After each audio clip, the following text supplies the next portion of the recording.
Bienvenue à notre session Saisir ta destinée. Aujourd'hui, c'est le dernier jour et j'ai voulu intituler ce message « Dieu croit en toi, lève-toi ». Vous savez, il y a quelque chose qui est important. Pendant toute cette semaine, nous avons pu voir certains items qui me tenaient à cœur. Et je vais vraiment terminer par cette phrase « Dieu croit en toi, lève-toi ». Pourquoi est-ce que je dis ça? Parce qu'il y a une chose que nous devons comprendre. La parole de Dieu, dans Osée chapitre 4, verset 6, il dit « Mon peuple est détruit parce qu'il lui manque la connaissance. Puisque tu as rejeté la connaissance, je te rejetterai, tu seras dépouillé de mon sacerdoce. Puisque tu as oublié la loi de ton Dieu, j'oublierai aussi tes enfants. » Nous voyons là que Dieu, par le prophète Osée, va dire « Mon peuple est détruit parce qu'il lui manque la connaissance. » Il ne lui parle pas parce qu'il lui manque d'amour. Il ne lui parle pas parce qu'il lui manque de foi. Il ne lui parle pas parce qu'il lui manque de persévérance ou de prière. Il lui parle parce qu'il lui manque la connaissance. Et j'aimerais vous dire que le savoir est le pouvoir. Pour rentrer dans notre destinée, nous devons croire que Dieu croit en nous et qu'il nous demande de nous lever. Le fait de croire en Dieu ne suffit pas. Le fait de savoir que Dieu croit en toi ne suffit pas. Il y a aussi la partie où lève-toi. Et nous allons vraiment répartir ce message en deux parties. La première, c'est Dieu croit en toi. C'est pour ça que je dis que le savoir est le pouvoir. Si tu ne sais pas que Dieu croit en toi, tu pourras faire tous tes efforts toute ta vie. Et le fait que tu ne sais même pas que Dieu croit en toi ne te fera pas rentrer dans ta destinée. N'oubliez pas, le thème, c'est saisir sa destinée. C'est que si tu veux que Dieu croit en toi, tu dois aussi comprendre comment Dieu fonctionne. Nous allons voir dans cette parole une histoire d'un homme que vous connaissez tous. Cet homme, il s'appelle Moïse. On sait tous que Moïse est le prophète qui a été appelé à libérer le peuple d'Égypte.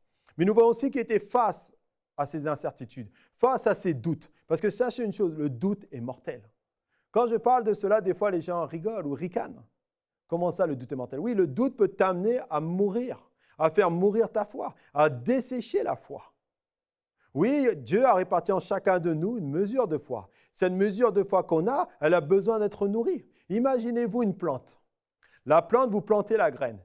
Elle pousse, mais vous arrêtez de l'arroser. Vous arrêtez de la nourrir d'engrais. Vous arrêtez de faire en sorte qu'elle ait du soleil. Que va-t-il se produire, à votre avis?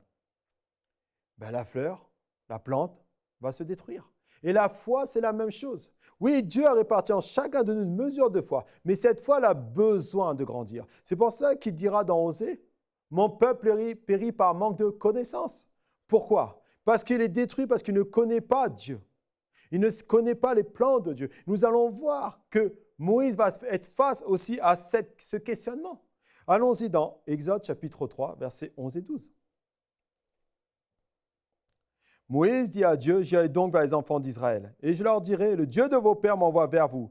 Mais s'ils me demandent quel est mon nom, quel est son nom, que leur répondrai-je » Au verset plus haut, Moïse dit à Dieu, au verset 11, excusez-moi, « Qui suis-je pour aller vers Pharaon et pour faire sortir d'Égypte les enfants d'Israël ?»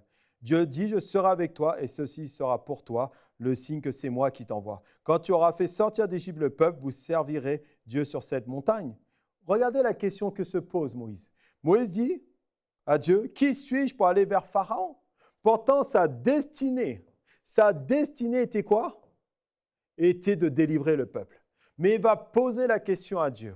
Et si vous vous souvenez de cette histoire, c'est qu'il est là en train de garder ses brebis, son troupeau. Et là, il va voir un buisson ardent. Il va voir une lumière qui jaillit. Il va monter là.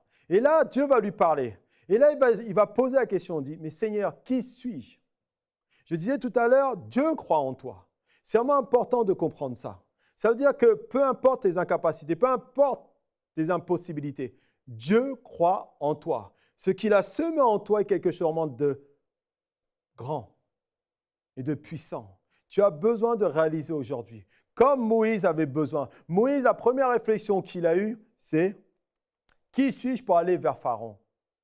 Et toi, la première question que tu te poses, c'est « Mais quelle est ma destinée ?» Ou « Qui suis-je pour avoir une destinée ?» Et j'aimerais te dire, Dieu croit en toi. Dieu croit au potentiel, au talent qu'il a mis en toi. Moïse ne croyait plus au potentiel que Dieu avait mis en lui. Moïse ne croyait plus au talent que Dieu avait mis en lui. Et peut-être, quand tu regardes cette émission, tu dis, oui, c'est la même chose pour moi. Mais j'aimerais te dire que Moïse, le grand Moïse, celui qui a délivré des millions de personnes de l'Égypte, celui qui a fait des miracles comme jamais homme n'a vu, il s'est posé la même question que toi. Qui suis-je pour aller vers Pharaon et pour faire sortir d'Égypte les enfants d'Israël? N'oubliez pas son histoire. Il a su qu'il était appelé pour enlever le peuple d'Israël, disons pour le faire quitter l'Égypte. Et qu'est-ce qu'il s'est produit? Il a tué un Égyptien. Et la honte est venue sur lui, l'opprobre est venu sur lui. Et il a quitté l'Égypte en se cachant. Mais nous voyons que 40 ans plus tard, Dieu est venu le chercher. Imaginez-vous. Peut-être tu me dis, mais pasteur, moi j'ai déjà 40 ans. J'ai déjà raté trop de choses dans mon service. J'ai fait tellement d'erreurs dans mon parcours de vie chrétienne. Alors comment puis-je faire? Mais j'aimerais te dire, Dieu croit en toi. Vous savez, Moïse a commencé son ministère, il avait 80 ans. C'est extraordinaire. C'est-à-dire que Dieu ne regarde jamais à l'âge. Dieu regarde au cœur, à la disposition de ton cœur. Et quand je dis Dieu croit en toi, c'est que Dieu croit en la semence qu'il a mise en toi. Cette semence incorruptible, cette semence qui va te faire avancer, cette semence qui va te faire grandir. Dieu croit en toi. Est-ce que tu peux le dire là? Dis, Dieu croit en moi. Oui, Dieu croit en toi. Il a cru en Moïse. Moïse n'était pas disqualifié. Moïse était disqualifié, mais Moïse, devant les yeux de Dieu, il n'était pas disqualifié. Et j'aimerais te dire que tu n'es pas disqualifié à la course que Dieu a pour toi. Non, il te demande une chose, reviens. Reviens sur le chemin. Pourquoi? Parce que Dieu croit en toi. Oh, que c'est extraordinaire. Souvent, je me pose la question, je dis, mais Seigneur, combien tu nous aimes, s'il te plaît? Si nous comprendrions la valeur de l'amour que Dieu a pour nous, si nous puissions imaginer combien Dieu nous aime, je peux vous dire que notre tête est trop petite. Son amour est si grand. Son amour n'a pas de limite et n'a ni de fin ni de commencement. Son amour est si grand que ce qu'il a mis en toi, c'est des choses extraordinaires. Et c'est pour ça que j'aime commencer ce message, dire « Dieu croit en toi, lève-toi ». Et je continue par ça. Regardez ce qui s'est produit. Est-ce que le Seigneur est revenu sur l'histoire de Moïse? Est-ce que la réponse de Dieu était « Moïse, tu as péché, tu as fait ceci, cela ». Non, il dit, au verset 12, Dieu dit, je serai avec toi. Waouh, waouh, waouh, waouh. Je serai avec toi. Et ceci sera pour toi le signe que c'est moi qui t'envoie. Quand tu auras fait sortir d'Égypte le peuple, vous servirez Dieu sur cette montagne. Dieu dit, je serai avec toi et ceci sera pour toi un témoignage. Ceci sera pour toi le signe que c'est moi qui t'envoie. Ça veut dire que quand Dieu va t'envoyer, il ne t'envoie pas sans rien. Quelqu'un me disait qu'une vision est toujours accompagnée de la provision. Le rêve que Dieu t'a donné, la vision que Dieu t'a donnée, il y a la provision qui s'accompagnera. Tu ne seras pas seul. Dieu ne t'envoie pas seul.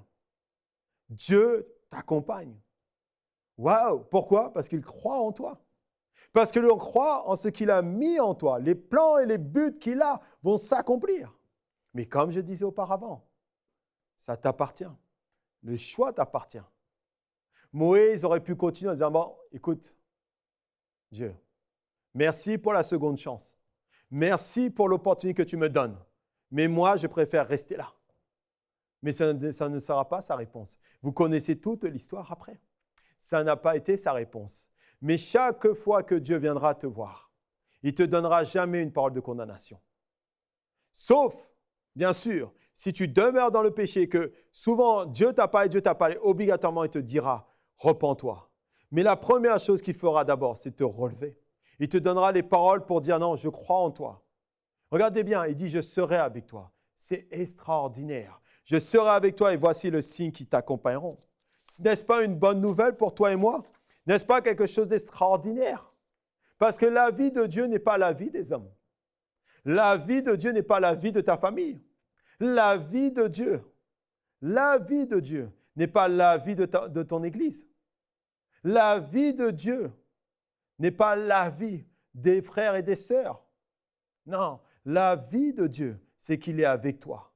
Il te demande une seule chose, de prendre la décision et de croire en lui. Vous savez, Moïse avait compris, ou plutôt je dirais Dieu avait compris comment faire en sorte que Moïse ne reste pas dans sa condamnation. Il a laissé pendant 40 ans végéter, laissé marmonner cette histoire jusqu'à un moment donné où il a trouvé le moment où il fallait pour qu'il revienne au Seigneur. Et je crois que dans nos vies, c'est la même chose. Des fois, dans notre destinée, Dieu nous a appelés et c'est vrai que des fois, on échoue. Vous savez, j'ai eu des échecs dans ma vie. Mais ces échecs ne m'ont jamais disqualifié. Ces échecs m'ont fait, comme on dit, tourner en rond. Mais ces échecs m'ont amené à rencontrer Dieu plus intimement, à apprendre de son amour, à apprendre de sa compassion, à apprendre que sa destinée pour moi est la meilleure. Et c'est de ça que j'aimerais te dire aujourd'hui. J'aimerais te dire que peu importe où tu tournes aujourd'hui, peut-être tu es comme le peuple d'Israël qui tourne autour de la terre promise. Tu n'es pas encore rentré dans ta destinée, mais j'aimerais te dire, Dieu croit en toi. Dieu croit en toi. Alors répète-le, oui, Dieu croit en moi. Si à la fin de ces messages, de ces 5 jours, tu te rappelles que de ça, Dieu croit en toi, j'ai gagné. J'ai remporté la plus grande bataille. Parce que le diable, lui, ne croit pas en toi. Les amis ne croient pas en toi. Ton passé ne croit pas en toi. Mais Dieu croit en toi. Il dit quoi un peu plus loin? Moïse dit à Dieu, j'irai donc vers les enfants d'Israël et je leur dirai, le Dieu de vos pères m'envoie vers vous. Mais s'ils me demandent quel est son nom, que leur répondrai-je? Dieu dit à Moïse, je suis celui qui suis. Et là, je dis, c'est ainsi que tu répondras aux enfants d'Israël. Celui qui s'appelle je suis m'a envoyé vers vous. Dieu va t'équiper. Parce que Dieu croit en toi. Dieu croit à ton potentiel. Vous savez, je crois qu'il n'y a pas de plus grand péché ou de petit péché. Il n'y a pas de niveau dans le péché. La seule chose que Dieu attend de nous, c'est de nous repentir. La chose que Dieu attend de toi, repens-toi et décide de marcher. Et c'est là où on vient sur cette partie où il dit, lève-toi. Parce que toi et moi, nous sommes dans cette partie-là. Allons dans Josué maintenant. Et vous allez voir que Josué nous reflète cette histoire-là. Dans Josué, chapitre 1, versets 1 à 3, nous arrivons à la fin de l'histoire de Moïse. Là maintenant, quelqu'un va devoir prendre la relève. Et ce que j'aime avec Dieu, c'est que quand Dieu a décidé que quelqu'un prenne la relève, c'est qu'il lui a donné la force. Nous voyons que cet homme, Moïse, au début, n'était pas sûr de son appel. Avait des incertitudes, avait des doutes. Mais Dieu lui a dit, je serai avec toi. Et pendant toute cette période où il va délivrer le peuple d'Israël, où il va les enseigner à suivre les ordonnances de Dieu, il va marcher avec un homme qui va s'appeler Josué.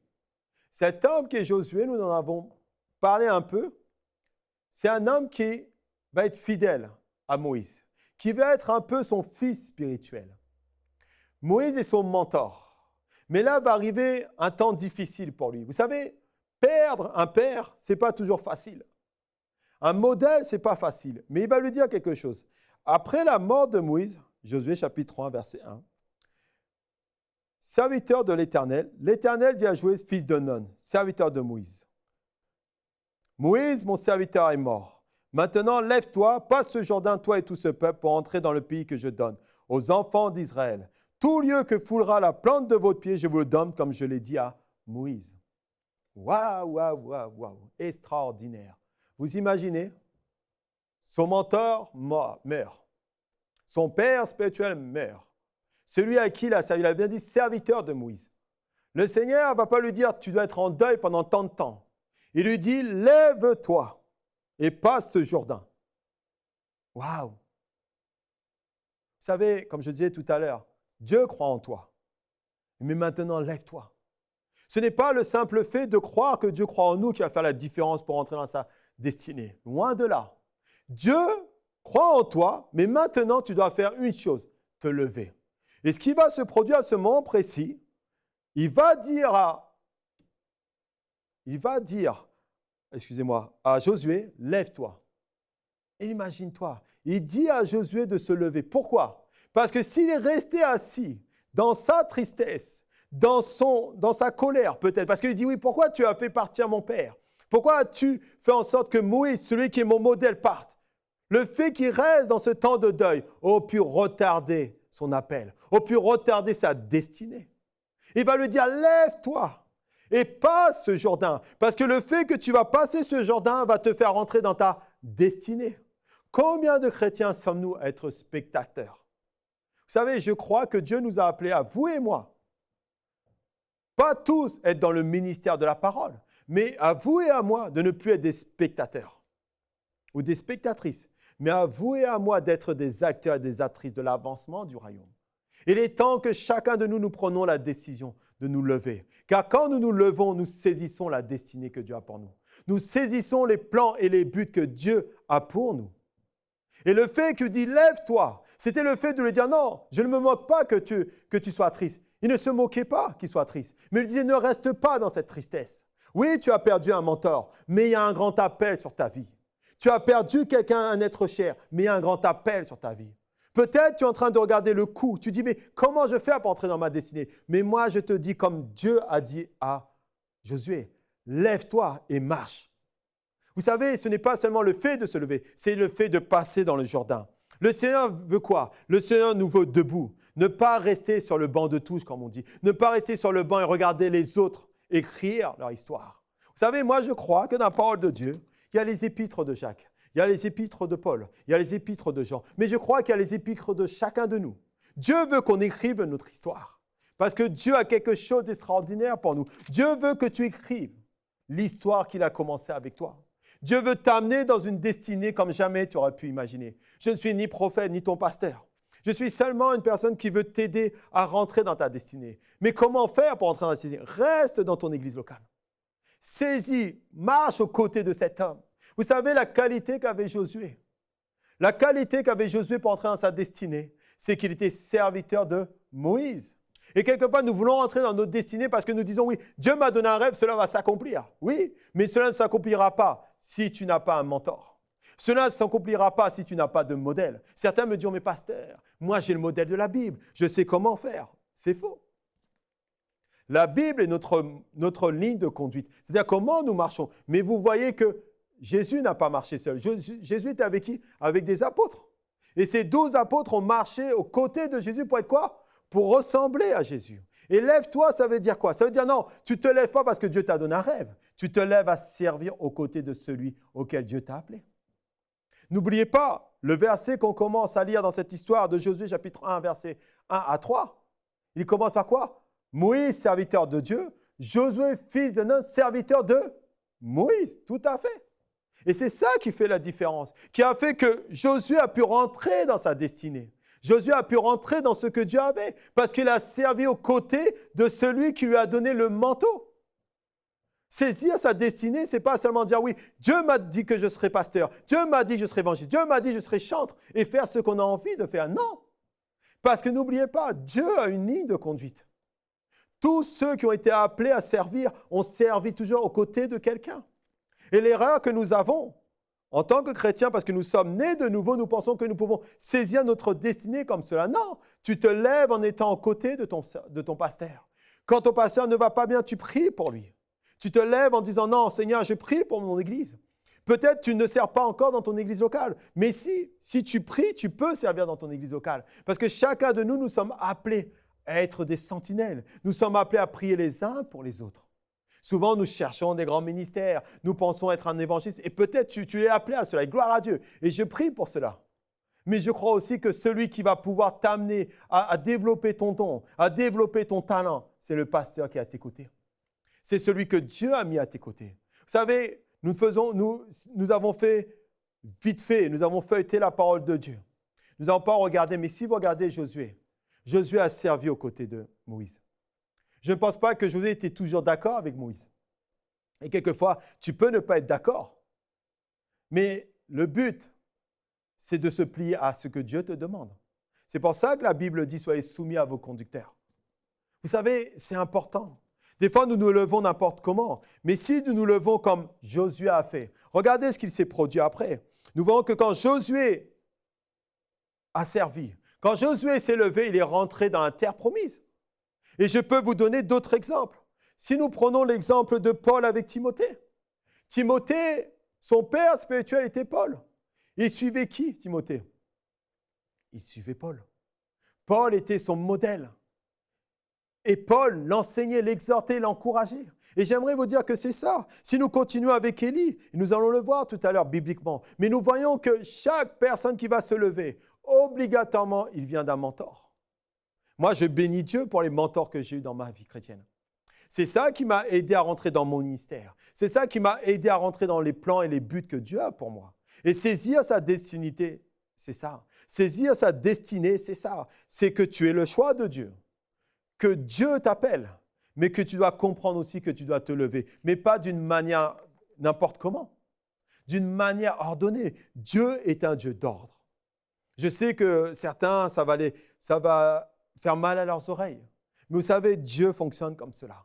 Lisez la parole de Dieu, vous verrez. Élisée est devenu ce qu'il est devenu parce qu'il a marché avec Élie. Josué est devenu ce qu'il est devenu parce qu'il a marché avec qui? Avec Moïse. Paul, Timothée est devenu ce qu'il est devenu. Pourquoi? Parce qu'il a marché avec Paul. Paul est devenu ce qu'il est devenu. Pourquoi? Parce qu'il a marché avec Barnabas. Et souvent, nous oublions ces hommes et ces femmes de Dieu qui nous ont laissé un héritage, qui nous ont montré comment suivre les modèles. Nous voulons tous saisir notre destinée. Je sais que quand on parle de saisir la destinée, tout le monde va écouter ce message. Ah oui, le pasteur va m'apprendre comment rentrer dans ma destinée. Il va m'apprendre comment discerner mes rêves, comment discerner ma vision. Mais non, tu as un pasteur. Tu es dans une église. Celui qui te connaît le mieux, après Dieu, c'est ton pasteur.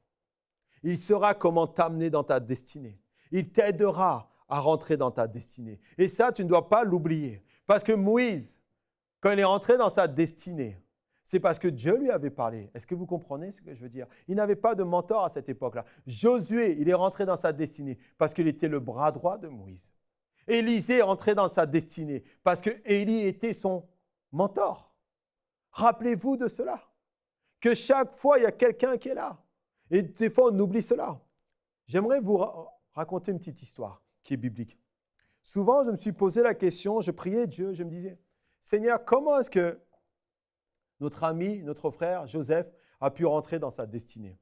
Comment est-ce que Joseph, face à chaque événement de sa vie, a pu à un moment donné rentrer dans sa destinée? Et je me suis rappelé de la période juive à cette époque-là. Les patriarches, son père qui était Jacob, était un homme qui racontait les hauts faits de l'Éternel.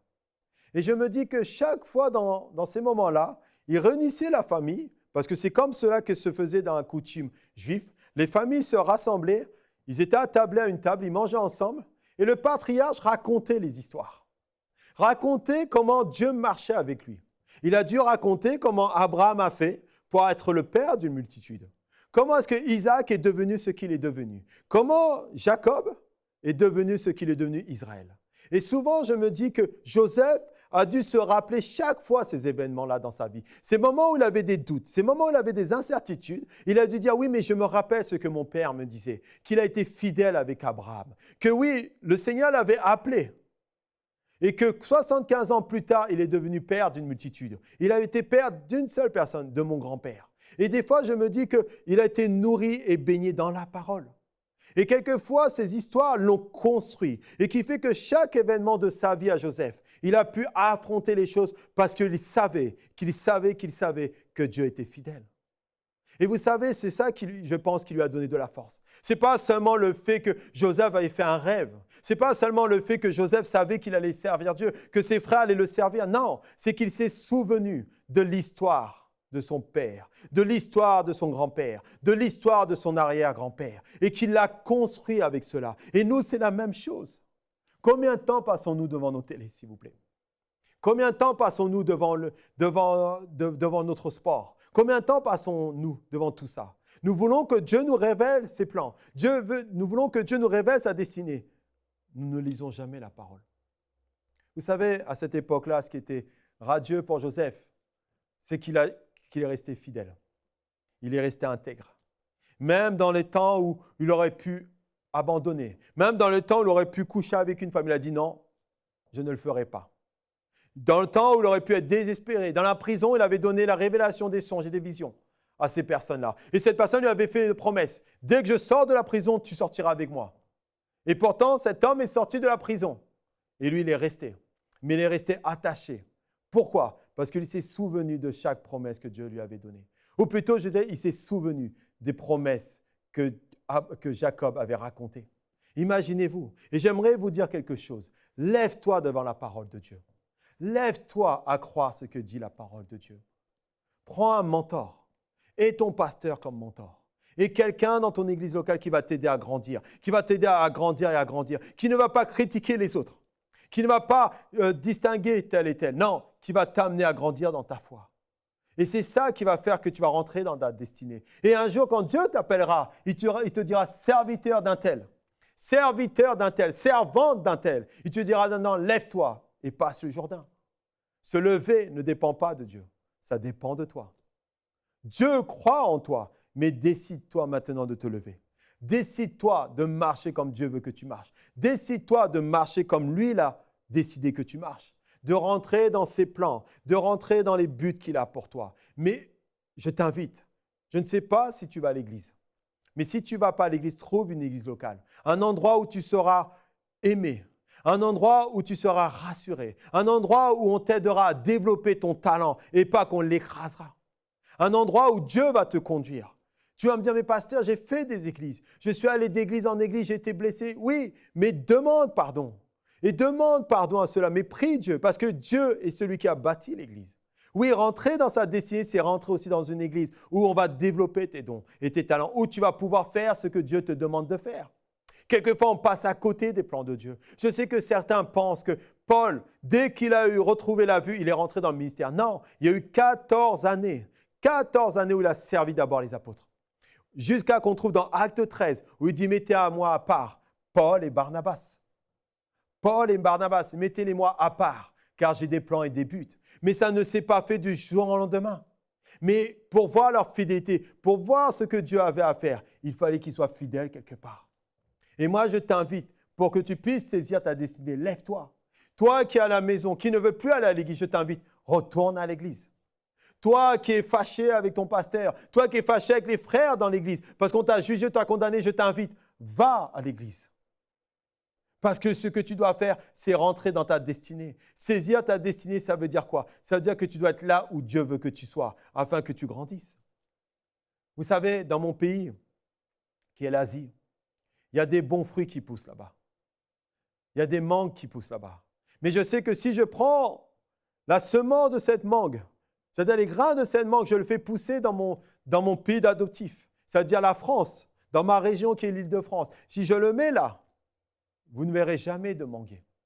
Et je crois que c'est la même chose pour chaque chrétien. Chaque chrétien est appelé à un endroit bien précis où il doit grandir. Je dis bien, ne quittez pas vos églises. Attention, vous ne me prenez pas. Vous devez rester dans votre église, grandir dans votre église. Mais il y a un endroit où Dieu a préparé, où tu vas grandir. Tu vas devenir fort et pouvoir rentrer dans ta destinée et saisir tout ce qu'il a pour toi. C'est pour ça que je dis que Dieu croit en toi. Lève-toi.